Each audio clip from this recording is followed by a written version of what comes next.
haters are kind of like the ants and bugs and flies and stuff like that that come to the barbecue. Like, they're not invited. They don't bring anything. No potato salad, no beans, no brisket, no nothing. But you know, if you make some bomb ass food, that they're gonna be there anyway.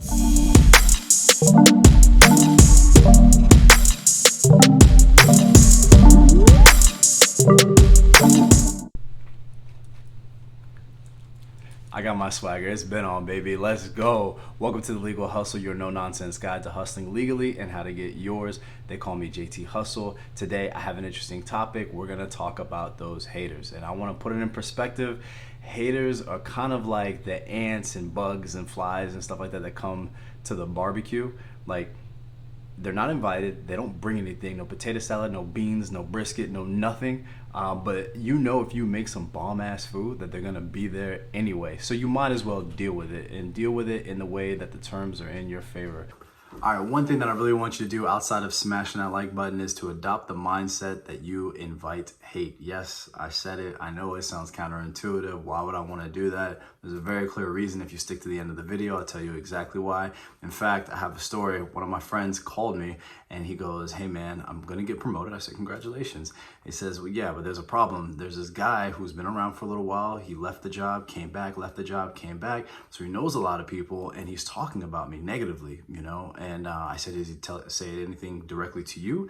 He says, "No." I said, "Well, then he's a hater. He's obviously got a problem and he's trying to move you off center and we can't let that happen." And he goes, "Well, in that case, what should I do?" Like I said, stick around to the end of the video and I'll tell you exactly what I told him. Now think about it. Why would it be important to adopt that kind of mindset? Why would I want to invite haters? Number one, you can level the playing field to your advantage, right? You can catch the upper hand. If you understand that you're grinding, you're hustling, and this is part of the game, is the fact that there's going to be somebody who wants to take your shine, knock you off of your game, then you can actually prepare for those types of situations prior to them happening and be ready for that hater to dissuade anything that they're trying to do. They're going to have their own game, but you've been well prepared for this. So that's why I say you need to invite that kind of opposition. And then the next thing, and probably the more important factor, is that opposition always leads to evolution, right? Any kind of challenge that you've probably ever been through, any kind of competition, or if you've had an enemy before, there's something that you've learned from that situation. It's necessary in order for you to grow. Think about it like this. If we put it into a business aspect, anytime two companies compete, whoever wins is going to be the customer. The customer always wins, right? So if there wasn't an Android versus an Apple kind of situation, then we wouldn't have some of the best phones that we have here today. We wouldn't have innovation. We wouldn't have more efficiency. And all of those things are necessary and part of what I want you to make part of your formula in terms of you growing into a better, good, version of yourself moving forward. All right, so now we talk about what we do. So we understand that there is that opposition out there. We understand that it has the opportunity to make us better. One of the things that we need to do in terms of setting up a game plan is understanding how to handle that type of situation. This is exactly what I told my friend. I said, you have two options. One is to ignore and just grind harder. So it's a matter of, think about it like this. If there is a CEO, we'll take Jeff Bezos, for example, and there's a reporter that's saying all these nasty things about him and so forth. Now, if Jeff Bezos stopped and paid attention to every reporter, how would he then be productive? And then at the end of the day, even if he replies, sure, he's got his pride intact, his dignity and so forth. Nobody can say shit about me. However, what kind of productivity has he lost in paying attention to some of those smaller things? Now think about yourself. You're the CEO of your own business, which is you, right? And everything that you're working on, those business initiatives. When a hater tries to take some of that energy, they're winning, right?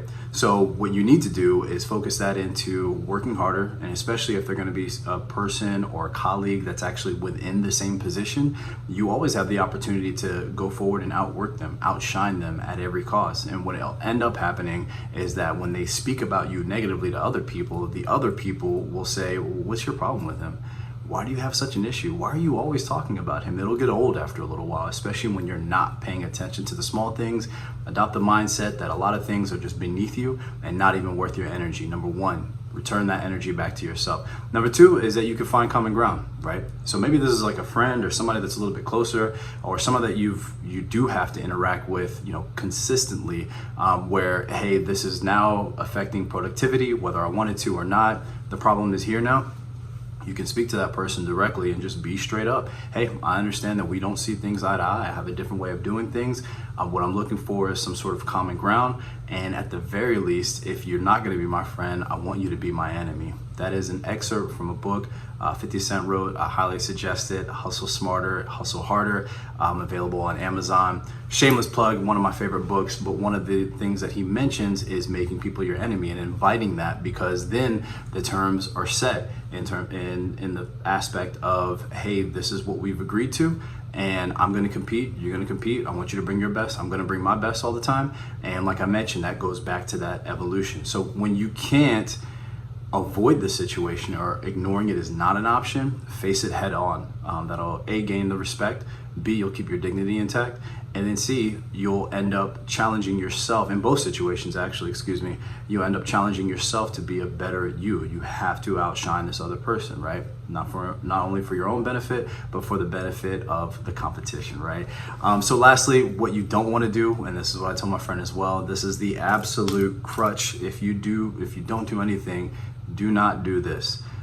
Definitely don't play their game. This is what haters are looking for in general. They want you to walk into their frame. They want you to play their game. They want to move you off center. They want to distract you essentially from what it is that you're doing, the initiatives that you're working on. You cannot do that whatsoever. As soon as you start doing that, and as soon as you start giving that energy that they haven't earned that energy from you, you start losing in that competition. So hopefully this makes sense. Hopefully it hit home. If it did, please leave a comment. If you like the content, make sure to like it. And then if you also feel like somebody else can benefit from this, share it. We're all hustlers here. We're all trying to move towards the same goal. So like, comment, subscribe, and always remember, there's no shine before the grind, man. Keep grinding.